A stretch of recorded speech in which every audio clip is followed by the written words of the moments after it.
Each week on Culinary Confidential, Christina Cates, a seasoned foodie who has worked at some of New York City's top restaurants, will share her passion for the culinary world. Whether you're a professional chef, a restaurant enthusiast, or a lover of good food, Christina dives into the heart of hospitality, exploring the trends, triumphs, and challenges facing the food service profession. And you won't want to miss her chats with some of the most interesting and influential industry voices. And now, please take your seat at the table as Culinary Confidential with Christina Cates starts now, exclusively on AM 970. The Answer. Welcome to Culinary Confidential with Christina Cates. This show is produced in association with my dear friend, Lucas A. Ferrara. Valentine's Day is this upcoming Friday, just a few short days away. If you're looking to wine and dine and really roll out the red carpet to impress your special person, then this show is for you.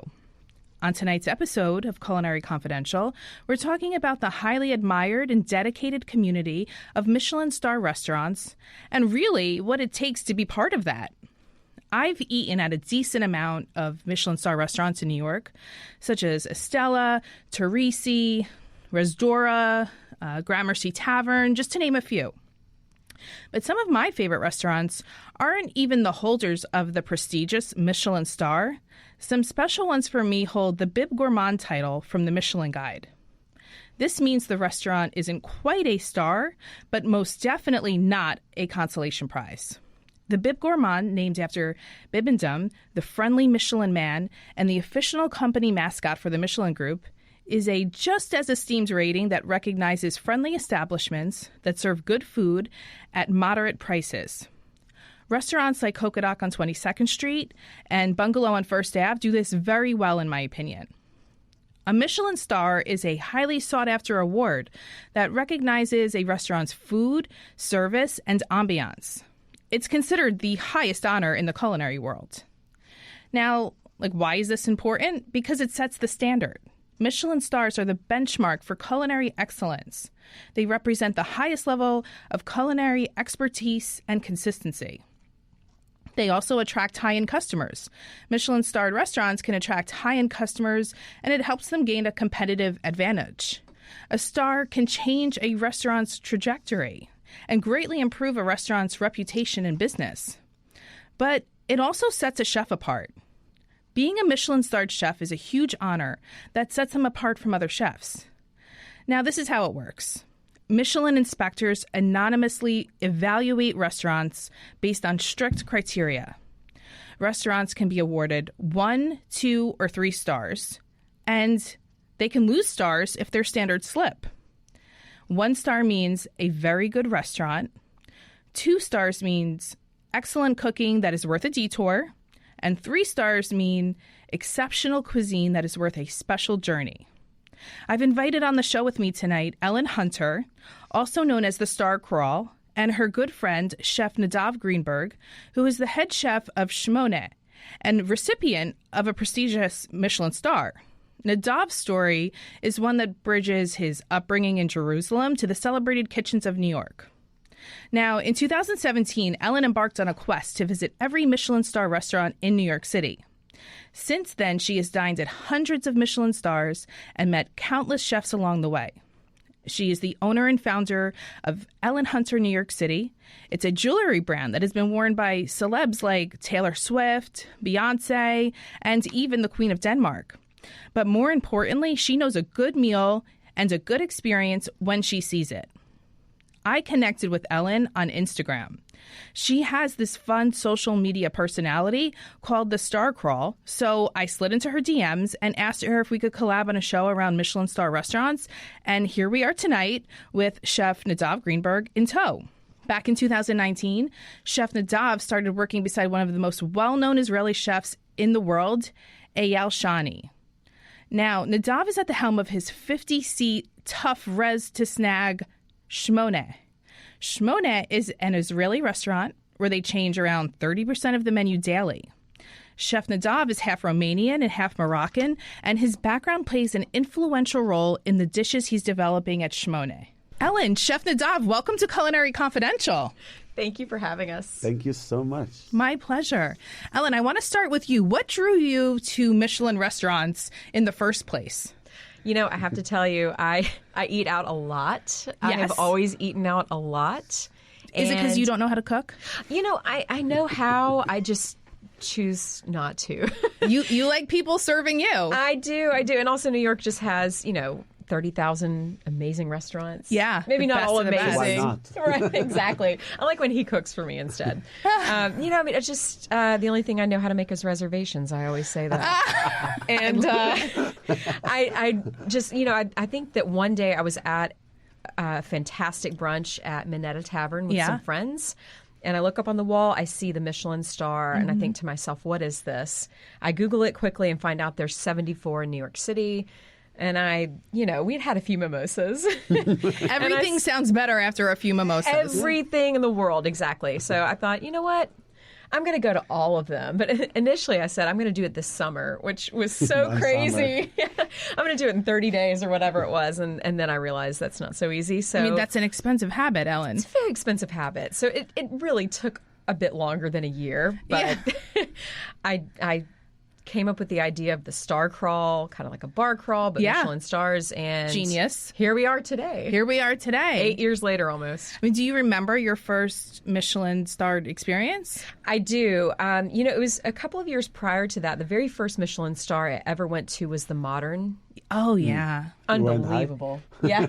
Yeah, well, a friend's father had taken us there. We were broke college kids, just out of college. So we went to the Modern, and it was so life-changing. I went there when they first opened, and I still remember what I wore to that dinner because I was so like, oh my God, this is the fanciest restaurant I've ever been to. I can't embarrass the people I'm going with. So I went to Neiman Marcus. I bought this satin like pantsuit. I had a little lace in it. It was so sexy but sophisticated. And I was like, I'm the hottest kid in here. I was 19, 20 years old. It was amazing. It's the place you max out your credit card to look good for, Yeah, but I remember feeling dining in an atmosphere like that. I'm afraid to sneeze. I'm afraid to do anything, chew too loud. So I don't go to a ton of Michelin star restaurants because I can be a little loud, and I like to be boisterous with my guests, and I don't want to be so tight in my seat and feel uncomfortable. So I don't go to all of the Michelin star restaurants. Well, can I just say, I actually think that's one of the most common misconceptions about Michelin star restaurants. So the people that I'm dining out with throughout the week, we're loud. Yes. We're a little bit obnoxious. I mean, we're going to be respectful, but we get a little drunk at these restaurants. Uh-huh. We have too much wine. We have a lot of fun. I think that there's a misconception. It's buttoned up, it's stuffy, it's stodgy. It's not that way at all. I mean, in particular, if you go to Nadav's restaurant, if you go to his restaurant, he's back there. He's doing shots with the guests. He's having so much fun. Chef. It is anything but quiet or buttoned up. Right? Exactly. Should be fun. It should be fun. It's a fun experience in the end. You want to go out, have dinner, have fun. If you feel like you not feel uncomfortable, this is a problem. Right. You should feel the most comfortable when you come to eat in my restaurant. In the end, you took your day off. You brought a babysitter. You took a shower. You took about it all day. You took a shower. No, you took a shower for planned to go to a restaurant. You put your best, like I said, outfit. Mm-hmm. You bought it. You put perfume. You are well dressed. You're ready to have fun. And then you sit in feel uncomfortable. Mm-hmm. How bad is it just as a concept? All right. So tell me about your restaurant then. Let's pivot over to you, chef. Okay. So again, thank you for having us. Oh, I would say this is great. When I built Shmone was... From the beginning, I was like, okay, it's feel like home. I wanted to be homey. Yeah. It's 50 seats. It's small. It's an open kitchen completely. We don't hide anything. Whatever you see is what we have. We don't have any. The other floor is just walking and dishwasher. So wow. I wanted to be the fact that the moment someone enter in, I can tell them hi, no matter which station I am or where I am, welcome home. And I want you to feel homey and feel like, again, I don't call you a customer, you are my guest. Yes. And I treat you like that from A to Z. Yeah. So the very first time, sorry, I'm going to jump in. The very first time I ever went to Shmone was almost this time last year. Really? And so this is a new friendship. It's a new friendship, but I got to say, I feel like Very we've known close, each other fast. forever. Exactly. Yeah, I mean, the first time I went there, he was actually not there that evening. But he messaged me the next day and he said, you know what? Thank you for coming to my home and you're now my family. And he's treated me that way ever since. And everybody that walks through the door, which is really awesome. Wow, so you have a ton of people sliding into your DMs. It's not just me. And And you know what? 99.9% are appropriate DMs. I'll say that. I love it. It's a good DM you have. It's true. Chef, I want to ask, what inspired you to pursue a career in fine dining? I said it when I started, it even was not, again, 20 years ago, was not into the fine dining. It was, I grew up around food. Yeah. My family, my grandmother, it's food, was food-oriented, hosting, to be a host, to make people happy. I would say, like, I didn't choose this job not for the money, not for the pain in the back, and not for the hours. Yeah. It's just to see people are enjoying. And I look at them. Again, it's an open kitchen. Right. When they see the bite, they take the bite, and I see them, like, smiling or sometimes even dancing on the chair, you know you did something right. Yes. So this what was my plan, to cook, to host. In the end, like you said, Michelin, it's the biggest honor. It's you the biggest always want to honor. touch the stars, Yeah. literally. Yeah. So it was a plan from day one without even knowing it was the plan. And it just like when I got to New York, I was like, here we can do it. So where else did you work besides Shmone? In New York? In New York, basically, I moved here with my wife and my dog, and that's it, with no job and nothing. And we just tried to hustle the city and see what's going on. How long ago was that? 6 years ago. Wow. 6.5 years ago. And pretty fast, I joined this group that I'm working with, and I opened with them a restaurant that we have in the Upper West Side. It's called North Miznon. I think now they changed it to kosher, so it's Malka, but it's the same location. And after that, I just kind of console them, and I opened a salon in Miami and Miznon that was in probably London. fun. Yeah, a little bit. I'm not a big fan of Vegas, but You're not a big Miami fan? Miami, I love. I wanted to say because then we opened Vegas, and I was just like, this one I'm not a big fan. Yeah. Miami, I love it. Everyone loves Especially in Miami. January. Yeah, Can exactly. we go there after this? It's like a plane and just go to the sun a little bit. Totally. Especially this week. Yeah, no kidding. All right, so was earning a Michelin star a personal goal of yours when you first started out cooking? So when I took Shmone, I remember I told the owners, I'm going to get you a star. I took this knew space and I'm going to get a star. And all of them laughed. Like, you crazy, you. Yeah. It's like, you will see. Yeah. I have a place when I put the sign of Shmone, I told them, you see here, I leave it empty. This way I'm going to put the plug. This way I'm going to get the star. And it was the plan from day one at Shmone. I wanted to get it. I said, why not, again, try to reach the sky and do whatever I can to make it happen. Yeah. And it happened. It did happen. Okay, so now you have the star. Do you feel so much pressure to maintain the star? I will say or that, increase the amount of stars? So I will say that again, we got it, they asked me, okay, what now? I said, just to keep it. Right. Because this is going to be a hard work as well. Yeah, I say all my gray hair that I have now in my beard, it's because of the last year. Definitely. It is stressful. It's a chase. Yeah. And it's never end in Right. a way. You're 'Cause chasing you that don't know high. who is the inspector, who is the guy that check you. And it's like, in a way, every guest for me is my inspector. Yeah. And if you see or you feel that one day was not that good, I take it personally. Because restaurants do have off days. We're human beings. Exactly. Human beings have off days. And kitchen is a crew. I have 6 cooks. Everybody can, ruin something on the way and not noticing or put a little bit more salt than is expected or whatever. So it can happen, of course. Yeah. Ellen, what's the most memorable meal that you've had dining at all the Michelin star restaurants that you've dined at? I mean, I know you're going to say something at Shmone because Chef Nadav is he's a presence in the studio, but present company excluded. Yeah.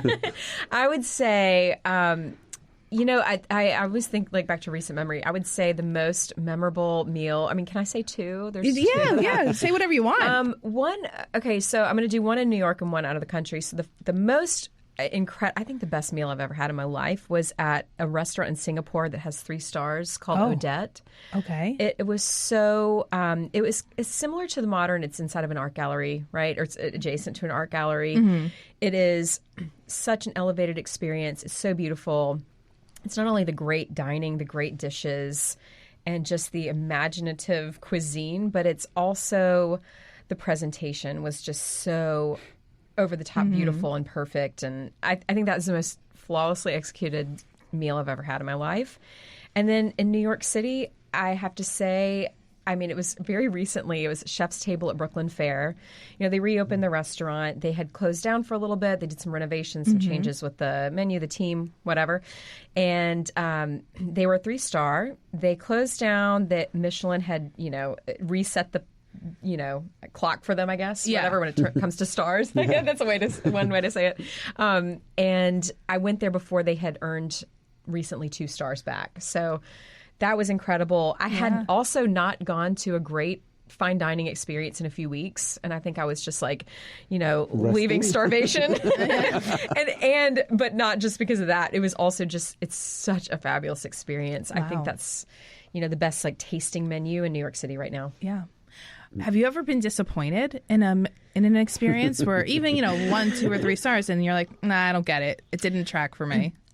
Sure. I think that you don't have to say the name if you don't. I don't say names. I believe, and it's always been my mission. Look, I'm not a food critic. I'm not an inspector. But you kind of could be at this point. I mean, probably not. I actually think that the inspectors I've met, a retired inspector, they have such a depth of knowledge that I just don't have. I've definitely been to a lot of places. I think I have a pretty refined palate, but I could not be an inspector. What they do is so advanced. It's so knowledgeable from all the regions of the world and all the different cuisines and every ingredient you can imagine. So, it's a fun concept to be an inspector. But I would say that when I started this, my goal was never to speak badly about restaurants. So yes, I've had bad experiences, but I never come out publicly and say anything. My goal is to support the restaurants and the chefs and to just share that journey. I love that. I love it. Who are the chefs? Not common those days. Oh yeah, everybody thinks they're a food critic now. Everyone thinks they're go to the bed, a foodie. Usually. Yeah, especially some of these influencers on social media. You give a 20-year-old an Instagram, they're in every restaurant in New York telling you if it's good or not. And it's sometimes, there's this one specific handle. I'm not going to mention it. These 2 girls, I know exactly. They almost we know what you're talking about. This restaurant in Long Island. Yeah, I'm just gonna. That's all I'll say. Yeah. Okay. I know who you're talking about, and I would say this is that I think there's influencers like that, and they have their moments of fame because they've gotten a big following, TikTok and whatever. And what they do is they really actually hurt restaurants. Right. They may have had a bad night, or they didn't really like the fried pig ear that they ate at that amazing place that I love so much, the Tapas restaurant on Irving Place. But, it really hurts the restaurant. When you have a big following and an audience, and these people that are listening and watching you, they assume that you are a Michelin inspector, and you're not. You just have an opinion about it. Right. So I vehemently disagree. We all have with opinions, that. right? Yes. In a way, my first chef told me, I wish I was a rocket science, because a rocket science says X equal Y triple whatever. Everybody say amen. With food, everybody has an opinion, and basically they're right. If you like it and you don't like it, it makes sense. You don't like it and you like it. I just did a show a couple weeks ago with Doug Frost, who's this wine guru, and we talked in depth on the show about how just because Wine Spectator says this wine is 98 points, that shouldn't mean a ton, because everyone's palate is different. Everyone Absolutely. likes different things. This one person saying it's this way or the highway doesn't really always translate in the food and beverage world. Absolutely. It's like art, right? So it's all, we're all experiencing things very differently. And interpret it in our own way. All right, guys, we're going to go to a commercial break. Stay right there. We'll be back. You're listening to Culinary Confidential with Christina Cates on AM 970 The Answer.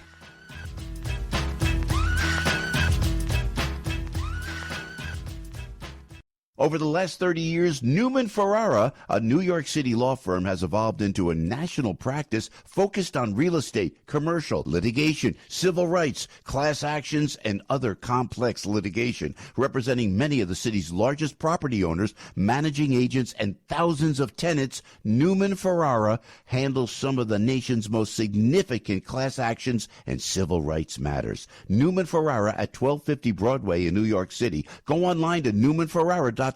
That's newmanferrara.com. Listen to the firm's name partner, Lucas Ferrara, every Saturday at 10 a.m. on Dottie Herman's longest-running real estate radio program, Eye on Real Estate on AM 970. A real estate lawyer for 35 years, Lucas is a professor at New York Law School and is also a published author with books on real estate and New York's landlord-tenant law. Tune in Saturdays at 10 a.m. to hear Lucas's unique perspective and advice on Eye on Real Estate. Welcome back to Culinary Confidential with Christina Cates on AM 970. The Answer. Okay, we're back. If you're just tuning in, I'm joined by Ellen and Chef Nadav. We've been talking about Michelin star dining. Welcome back to the show, guys. We're just about to dive into, I guess, let's talk about the Michelin process. What was your reaction, Chef, when you first got that Michelin star? I mean, were there tears? Was there jumping of joy? Tell me about that moment in your life. I think everything. I was shocked. It was my plan. I wanted to get there. I didn't believe it happened. And when they called me, I was so out of the blue of what's going on. They really called me to the stage. I'm just like, it's real? Yeah. I went up and I hold the plug and I was like, it's real? It's real? And I jumped and I was shocked. It took me, I think, 3 days to really understand what happened. I remember that I was working the day after. I was working in the line, and I'm just like, told one of my cook, "We got a star. We got a star." He's like, "Yeah, we got it." It took me time to understand. So, what was the team's reaction? Like, how does that impact your team? Insanely. Like, really, it's. I remember I came back after the ceremony. I came back to the restaurant, and everybody was waiting there, and all the team, even people that didn't work, came, and all the employees came, and we were just celebrating the whole night.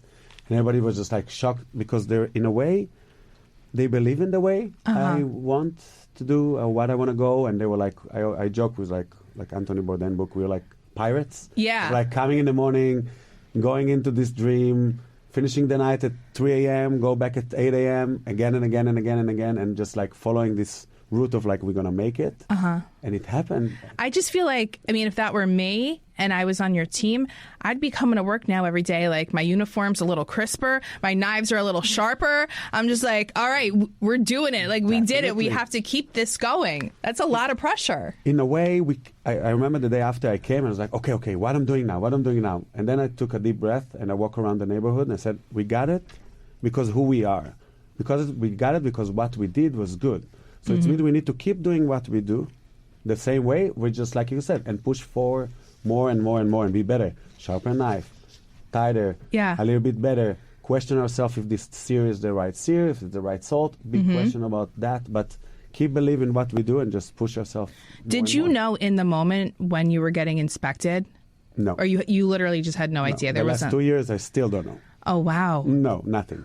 I was waiting for the... Ellen's probably the inspector. It was me. No, I'm really not. That's why I'm nice to everybody. No. Yeah, that's a good philosophy. I love that. It's definitely not me. No. I mean, what's interesting about Michelin, and I'm sorry, I'm jumping in here, but... No, I love that. Yeah. Do it. I mean, Michelin is actually, like, when it comes to the Michelin Guide, the Michelin Guide has actually been around as long as cars have been on the road, literally, because... I don't think I knew that. Do you know the story of how the Michelin Guide came to be? Tell us, please. I swear we didn't like prompt this or anything, but so when tires were first, invented, right? So when the Michelin brothers, they started their tire company in the early 1900s in France, and when they would sell a set of tires, they would also give the little red book to the purchasing customer. And so they would send them on their way with this little red book, and the guide was all the restaurants around France and hotels and places that were meant to, allegedly, I don't know if this part's true, but it was meant to like wear your tires down because you're driving to all the restaurants in the guide. It was like a marketing tool, right? So this has survived. The Michelin Guide has been around for multiple generations in France and in Europe. And it's actually relatively new to America. So, when you look at it, people in America are still kind of realizing like, oh, I didn't realize that the tire company and that the Michelin restaurant rating is connected. Same, right. Yeah. And it is, in fact. So that's actually the history of that. And it came to North America in, I believe it was 2005 or 2006. So it's still relatively new in America. In fact, it's expanding. When I first started this 8 years ago, we only had Michelin Guides in New York, D.C., Chicago, and San Francisco. and they have since expanded to Colorado, Florida, Atlanta. We've got, I think each year they're expanding into new territories, as they should, because Michelin tires are everywhere. They should be Michelin guides everywhere. Why not? That's a great story. Yeah. And also, but it's expensive, I think, for Michelin Guide to expand into new territories. It's very costly. So right. But I hope to see much more expansion in the coming years.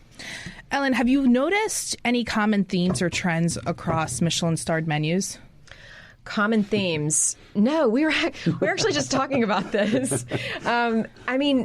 You're going to see a lot of caviar. You'll see a lot of which I love. You'll see great, ingredients truffle. like uni, truffles. Yeah, you have those kind of buzzwords on menus that capture the audience, but right? Not always. Tell me. This is what we said. It's not always. Yeah.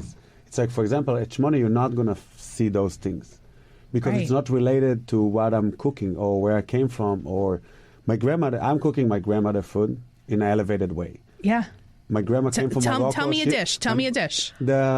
Oh my God! I'm jumping in. My favorite thing, and I haven't had this in a while, and I realize this is going to be my favorite comfort food for all of winter, is the stracciatella lasagna. Is so good. It's so cheesy, and it comes out. It's in this bubbling Pyrex little. I'm saying Pyrex. Is that the right? Term. Yeah, okay, so it's in this glass dish, and it comes out, it's bubbling, and it's so cheesy, but it's so light somehow. It's interesting. I wouldn't think a cheesy lasagna is light. Yeah, it's a lasagna that doesn't have meat, doesn't have tomatoes. It's literally cheese and just 2 layers of dough. But it's the concept was like a real grandma that just opening a sheet and make it fast for her kids. And you're, I'm assuming, making the pasta there. Of course, absolutely. In house. Yeah. But the idea was again to go back and do like I said, my grandmother walked from Morocco when she was 15 to Israel, and in a way, she never had a caviar and truffle and foie gras, and she had chicken liver that was old and whatever, and she needed to do something with that and all those offals. This is why we at Shmona have a chicken liver cigar, and when I start to serve it, people are like, America, chicken liver, I'm not sure you're going to sell it. I will make it good enough that people will love it, and this is what we do today. So. Yeah. It's true that people do a lot of, again, caviar, truffle, foie gras, uni, but in a way I believe that the Michelin Guide inspector, this is, again, what I think of is they know your story and they're looking if it's authentic and real. And if I will put every of those ingredients on my menu, it's not going to be real. And then it's just chasing something and it's not real. Chasing the stars. That's interestingly to this point is I think that the most important thing for a restaurant is just to be authentically so good at what you do specifically. Because I think there's a lot of people that are like, maybe if I do this and change who I am, I'll get the star. Absolutely. When that's not the case at all. It's like when you're yourself. They always say there's only one Chef Nadav. Mm-hmm. There's only one Christina Cates. There's only one Ellen. You have to be true to yourself in life, and restaurants need to operate that way also. I do get frustrated as someone who goes out, and when I open the menu, I see kind of the same things. Right. There's always a Caesar salad. There's always a steak tartare. It's just I'm in the same menu sometimes, just in a different atmosphere, and that can be boring. And believe me, I love Caesar salad. I love steak tartare. I like those things, but I like when people do something a little bit differently, and it sounds like that's what you're doing at your restaurant, Chef. We're going to head to our last commercial break, and when I get back, we'll finish talking about Michelin-starred restaurants, because I thought this would be nice to do since Valentine's Day is in a few days, and I know if a guy is taking me out, I want to go to the best places. So hold tight. We'll be right back. You're listening to Culinary Confidential with Christina Cates on AM 970 The Answer.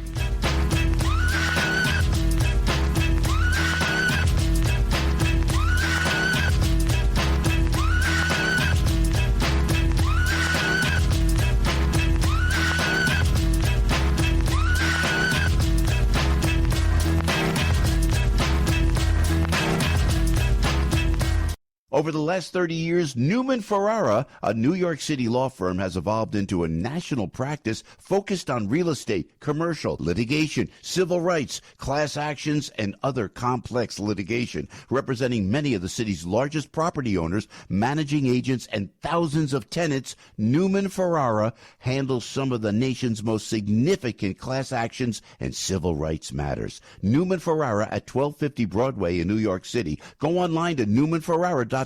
That's newmanferrara.com. Listen to the firm's name partner, Lucas Ferrara, every Saturday at 10 a.m. on Dottie Herman's longest-running real estate radio program, Eye on Real Estate on AM 970. A real estate lawyer for 35 years, Lucas is a professor at New York Law School and is also a published author with books on real estate and New York's landlord-tenant law. Tune in Saturdays at 10 a.m. to hear Lucas's unique perspective and advice on Eye on Real Estate.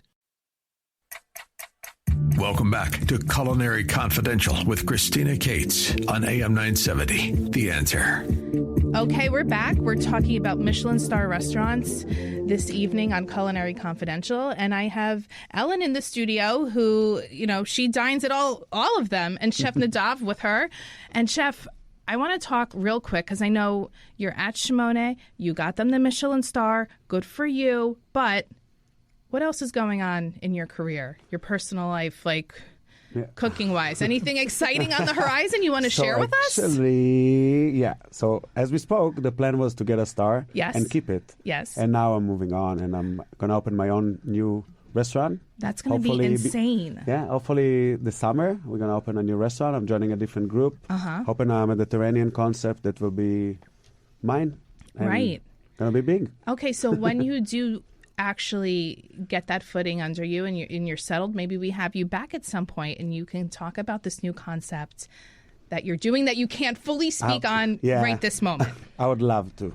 I love the mystery behind this. Right? Excitement, anticipation. It's like there is something, but I can't say it. Oh, just dangling that carrot right in front of our faces. It will be one of the hottest restaurants in New York. Hopefully. I mean, because it's going to be featured with Michelin-starred chef Nadav Greenberg. That's going to be the title. Yeah. So there will be hype around it, and you're joining a hyped-up team. Yeah, I will just say that much, right? Exactly. So the PR will be there for sure. Yeah, the listeners will remember this conversation. Yes. Because I think it's so fascinating because when I met him, I was like, this guy's a real rising star. And I know, I'm so honored that he's You're going to be buying show. one day pots and pans with his face on the box, Yeah. Well, you are a brand because, you're not just a great chef. You're a personable person. You're attractive. They are going to market you to be the face of their company. This is the plan. That's great. Ellen, I just have a couple more questions for you regarding this whole reservation process. Who are these lucky friends of yours that you're bringing to these dinners? I got to tell you, when I first started this out, I think I can't believe I'm saying this. I was dating somebody that was really a big, I don't like to say the word foodie. Let's rebrand that and call it gourmand. Okay. He's a big gourmand, and we went to the first, 20-something restaurants together. And did you make him pay? I mean, okay, good. He's a gourmand and a gentleman. Okay. I mean, no comment. Anyway, so and then along the way, I just, you find friends who want to go to the restaurants with you. I will say that the omakase restaurants, a lot of them I went to by myself because, if they have a reservation for one, not everybody wants to do a $300 to $500 omakase with you. So, and those take some time to get in the door, and you book the reservation on Talk, whatever. Yeah. Wait, so but now to me about a posse. booking. We've got a whole posse of people that dine, out with us. Oh, you do? Yeah, it depends on the day. But tomorrow night it was supposed to be 2 of us at Yingtao, and it turns out now it's 5 or 6 people coming and tagging along. Group dinner. I love that. That's well, right. Tell me about the reservation process. How are you snagging some of these really hard to get reservations? Ooh, at Shimone, where there's only 50 seats. Right. I mean, at this point, I'm sure you're just texting Chef and you're like, can I come in tomorrow night? Well, tomorrow night not going to work even for her. Yeah, exactly. I mean, I think I do a little bit of pre-planning when it comes to these places. Like, for instance, I will actually get a calendar out and map out which ones I'd like to hit this month and next month. And, I'm really not in rare cases am I just like hitting somebody up for a special favor. It's really, really rare. So most of the time I'm really just getting on open table, resi, talk, just like everybody else, and just kind of mapping it out and kind of planning. I think that's part of the fun of it, honestly. It's just kind of mapping out the quest of where I'm going and how to get in. And the uncertainty of knowing, like, are you going to get that Resi alert, like, to get in after you set the notification? I have this love-hate relationship with Resi. I do think it's, like, interesting and it is a great concept, but I do think it takes that personal touch away. Like, and every restaurant that I've operated, I like answering the phone and talking to the person on the other end and hearing, I'm coming in, I'm celebrating my grandmother's 85th birthday, we have people coming in from here, from there, and a week, a month ahead of time, oh wow, there's a lot of pressure on this reservation, we have to make it extra special. So you sometimes make other arrangements for them that you don't always do. So I like that side of it. Today, the Resi to just look on a sheet and be like, all right, we have 150 covers coming in between 5. It seems a little impersonal to me. Well, I will say this. I don't think it's as impersonal as you think, because I have left like feedback and then I'll get a text from either the chef or like the service director. Hey, we just saw your Resi. I mean, they're reading every single one. All right. So what's some of the feedback you're leaving? It's always like, I had a great time, and Dee was amazing with our beverage pairings or whatever it is. And then so you're doing it after the fact when they so send you that message saying rate our experience. Exactly. But what about the ahead of time? When you're just booking you're not putting special notes in or anything. Occasionally I'll put in special notes, like, we're celebrating someone's birthday, or I don't know, this is my 70th Michelin star this week. No, I'm just kidding.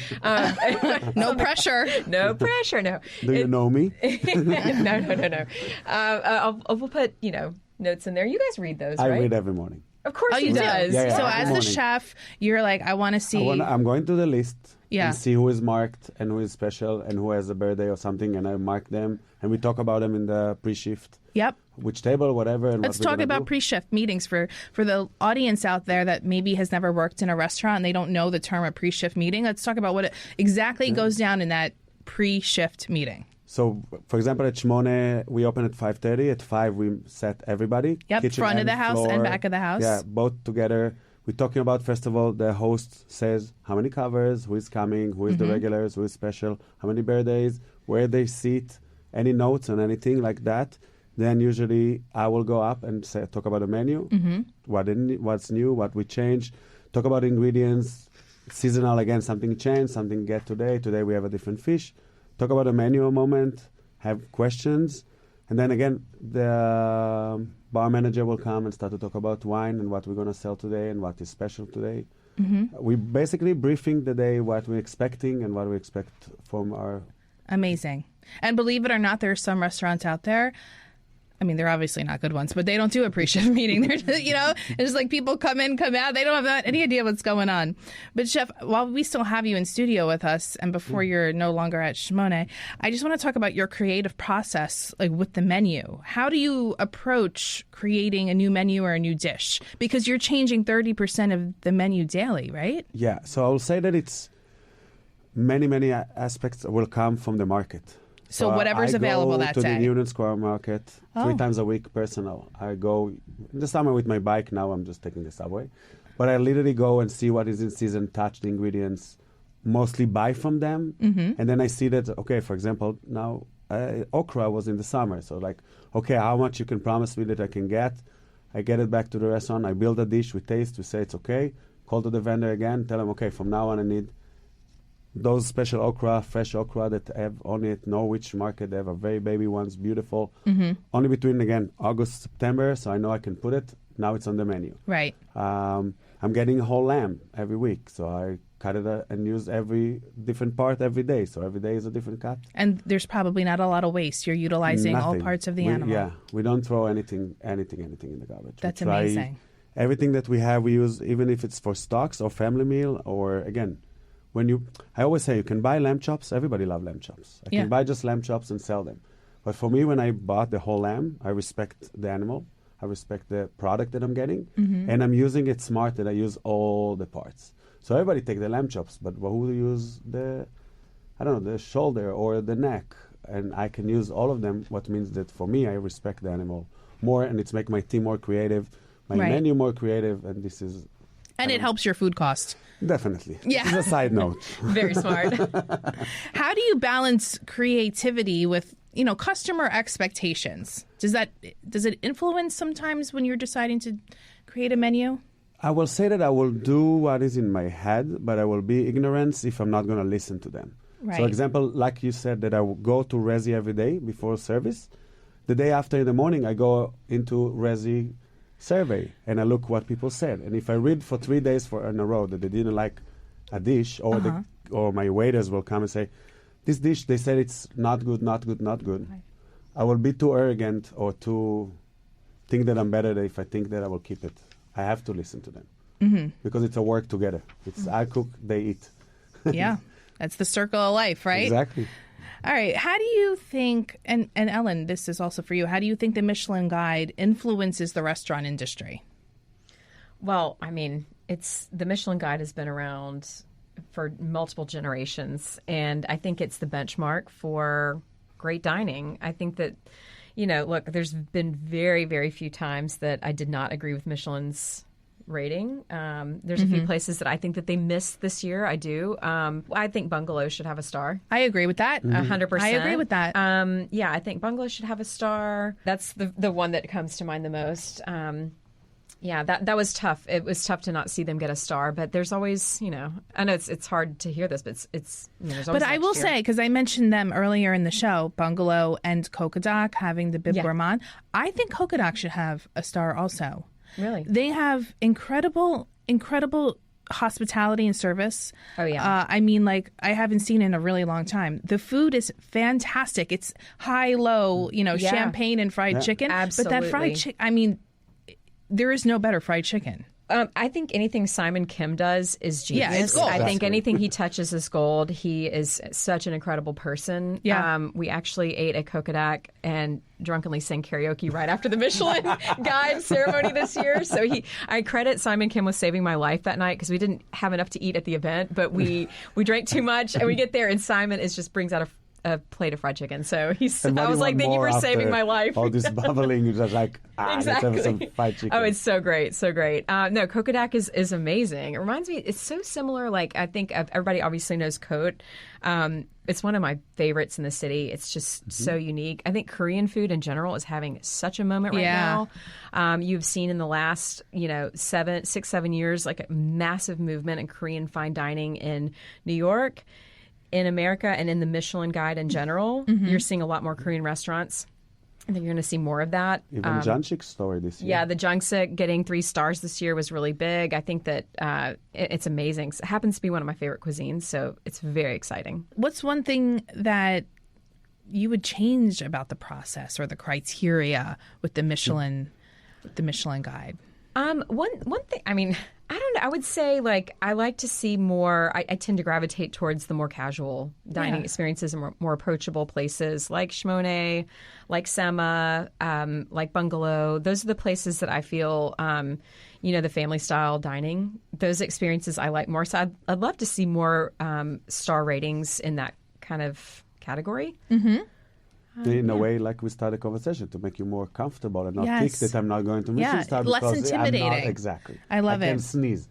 No, of course you can sneeze. Sneeze loud. Yeah. You pay for this dinner. Do whatever you want in this dinner. Yeah. Like you're here to enjoy. Yeah, you want to hear laughter in your restaurant, right? It's not, because it's an extension of your own home. It's exactly. As someone who owns or operates a restaurant. So you have to create that atmosphere. In a way, you spend there more time than you spend at home. Well, I bet. Yes. Way more time than I spend at home. So, ironically, I spend more time in restaurants, too. Chef, what advice would you give to chefs or restaurateurs aspiring to earn the Michelin star? I think that my thing is to be authentic to yourself, to believe in what you do, work hard, and believe in yourself, even when people tell you that you're crazy, to look for your language and for your real soul inside of what you're doing. It's real. Yes. And don't try to fake the way just to get it. Yeah, don't just add truffles on top No. just for the hell of it, You can put truffles on top if they're meant to be there, if you want them to be there. For me, ingredient is a star. If I'm serving a bit, the bit is a star, I will let them shine. I will add ingredients around it that not going to overpower the bit, would let the bit shine better. Yeah. So if the truffle going to make it happen, do it. Yes. But if you put it just to make yourself fancy, So don't. Don't do it. And save your food cost as well. Yeah, exactly. Well, thank you for listening to Culinary Confidential with Christina Cates, Sunday nights at 9 p.m. on AM 970 The Answer. And thank you to my star-studded guests this evening, Ellen Hunter and Chef Nadav Greenberg. Ellen, you and I are going to dinner at Chef absolutely. Nadav's new spot. As soon as it's up and going. Oh, game on. Yes. We're going. Tune in next week to learn how to scale a brand. I have the guys from the viral grab-and-go pasta concept, Gnocchi on 9th. They opened 6 locations in less than a year. I love these guys and can't wait for them to join me. Culinary Confidential is now streaming on all major platforms, Spotify, Apple, iHeart, YouTube, Amazon, and Audible. If you want to keep up with the show, follow me on Instagram. The handle is Culinary Confidential Christina.